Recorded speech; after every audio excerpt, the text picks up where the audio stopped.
রণক্ষেত্র সংসদ ভবন এলাকা, অভ্যুত্থানকারী ছাত্র জনতাকে সরাতে অ্যাকশনে আইন শৃঙ্খলা রক্ষা বাহিনী, টিয়ার শেল নিক্ষেপ, ধাওয়া পাল্টা ধাওয়া, আহত বেশ কয়েকজন।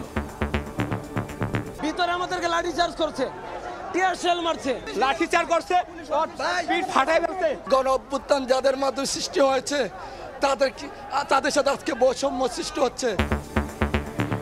সংশোধন করে জুলাই সনদে আহত শহীদদের স্বীকৃতি ও সুরক্ষা নিশ্চিতের আশ্বাস আলী রিয়াজের। জুলাই যোদ্ধাদের অবদানের স্বীকৃতি আছে, পাশাপাশি প্রতিশ্রুতি এবং অঙ্গীকার আছে।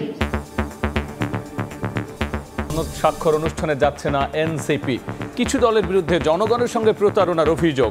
সই করা না করা যে কোনো দলের নিজস্ব সিদ্ধান্ত, মত বিএনপির। ভিপি পদে মুস্তাকুর রহমান জাহিদ।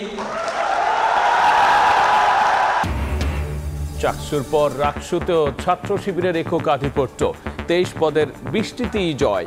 ভিপি জাহিদ, জিএস পদে স্বতন্ত্রের আম্মারের চমক, ক্যাম্পাসে বাঁধভাঙা উল্লাস। বছর জুড়ে শিক্ষাঙ্গনে অস্থিরতার কারণেই এইচএসসির ফলে নজিরবিহীন বিপর্যয় বলছেন শিক্ষাবিদরা। বিগত সরকারের বিরুদ্ধে নম্বর বাড়িয়ে বাম্পার ফলনের ধারা চালুর অভিযোগ।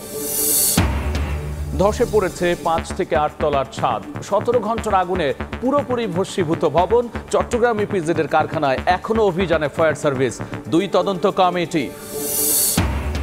এবং প্রথমবারের মতো লালবাগ কেল্লায় উন্মোচন করা হলো বাংলাদেশ ওয়েস্ট ইন্ডিজ ওয়ানডে সিরিজের ট্রফি। ক্রিকেটের মাধ্যমে বিশ্বের বুকে লাল সবুজের ঐতিহ্য তুলে ধরার লক্ষ্য।